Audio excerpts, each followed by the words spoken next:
আরে ভাই, যেটার মালিক আল্লাহ সেটা কি অন্য কেউ দেওয়ার ক্ষমতা রাখে? রাখে না। তাহলে কি দাঁড়ালো? নির্বাচনের আগেই একটি দল এই দিব ওই দিব বলছে, টিকিট দিব বলছে না। যেটার মালিক মানুষ না, সেইটার কথা যদি সে বলে এক, সেরে কি করা হচ্ছে? হচ্ছে না। এখন আমাকে বলেন, আপনি তো ওমরা হজ করেছেন, মাইকের সামনে দাঁড়ান, আপনি কাবা শরীফে গেছেন, কাবা শরীফের মালিক কে?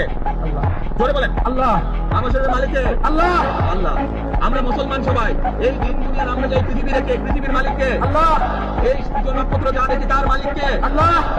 বেহেশতের মালিক কে? আল্লাহ। দোজখের মালিক কে? আল্লাহ। আপনারা সকলেই সাক্ষী দিলেন, দোজখের মালিক আল্লাহ, বেহেশতের মালিক আল্লাহ, এই পৃথিবীর মালিক আল্লাহ, কাবার মালিক আল্লাহ।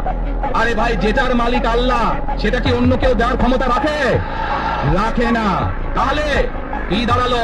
নির্বাচনের আগেই একটি দল এই দিব ওই দিব বলছে, টিকিট দিব বলছে না। যেটার মালিক মানুষ না, সেইটার কথা যদি সে বলে এক, সেরে কি করা হচ্ছে? হচ্ছে না। যার মালিক আল্লাহ, যার অধিকার শুধু আল্লাহর একমাত্র, সবকিছুর অধিকার উপরে আল্লাহর অধিকার। কাজেই আগেই তো আপনাদেরকে ঠকাচ্ছে, নির্বাচনের পরে তাহলে কেমন ঠকাবে আপনাদেরকে বোঝে নেবা।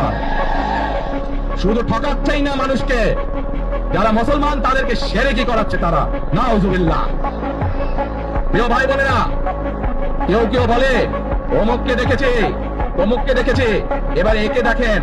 প্রিয় ভাই বোনেরা, 1971 সালের যুদ্ধ, যেই যুদ্ধে লক্ষ মানুষের প্রাণের বিনিময়ে দেশ স্বাধীন হয়েছে, আমাদের এই প্রিয় মাতৃভূমি, সেই মাতৃভূমিকে স্বাধীন করার সময় অনেকের ভূমিকা আমরা দেখেছি, যাদের ভূমিকার কারণে এই দেশের লক্ষ লক্ষ ভাইয়েরা শহীদ হয়েছে, এই দেশের লক্ষ লক্ষ মা বোনেরা তাদের সম্মানহানি হয়েছে। কাজে তাদেরকে তো বাংলাদেশের মানুষের মধ্যে দেখেই নিয়েছে।